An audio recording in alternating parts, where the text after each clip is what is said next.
টেকনাফে বিশ্বকাপে Argentina football দলের উচ্ছ্বাসের জবাবে এবার উচ্ছ্বাস দেখালো ব্রাজিল সমর্থকরা।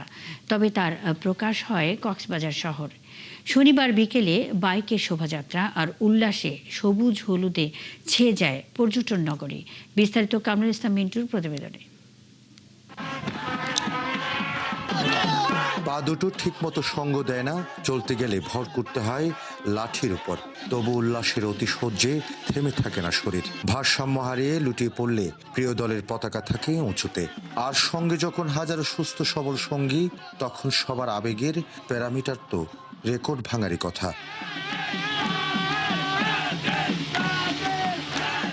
শনিবার তপ্ত রোদ উপেক্ষা করে কক্সবাজার সৈকতের লাবণী পয়েন্টে হাজির হয় সেরকম আবেগ আপ্লুত বহু ব্রাজিল ভক্ত। হাতে ভুভুজেলা, গায়ে প্রিয় দলের জার্সি, বাবার কাঁধে খুদে সমর্থক, প্রেমিকার চেয়ে দল ব্রাজিলকে এগিয়ে রাখা প্রেমিকও ছিল এই বাঁধ ভাঙা উচ্ছ্বাসে। যখন প্রেমিকা ফোন দেয়, বাবু একটু বের হও, কিন্তু বের হবো না, রোদ বেশি, বাবু সন্ধ্যার পর বিকেলে বের হই। প্রেমিকা চোখেও হার মানায়, সেই ভালোবাসা হচ্ছে ব্রাজিল। যারা যারা ব্রাজিল সাপোর্ট করে তারাই ভালো, আমি মনে করি। 2002 সালে ফাইনাল খেলায় আমার প্রথম ব্রাজিলের খেলা দেখে, তখন থেকে ব্রাজিল সাপোর্ট করি। সৈকত পাড়ের অলিগলি থেকে ঝাঁকে ঝাঁকে বের হতে শুরু করে হলুদ ভক্তদের মোটর বাইক বহর।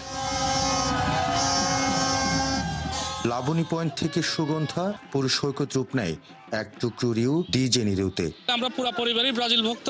আমার বাবা, আমার বোন, ভাই, আমরা সবাই, শুধুমাত্র আমার ওয়াইফ ছাড়া। আমাদের মহাশক্তিধর ব্রাজিল আবারও তাদের নিজস্ব নান্দনিকতায় চন্দ্রের মাধ্যমে জ্বলে উঠবেন।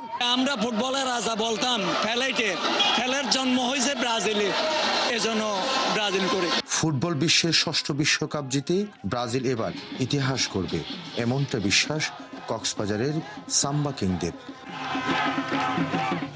কামরুল ইসলাম মিন্টু, ৭১।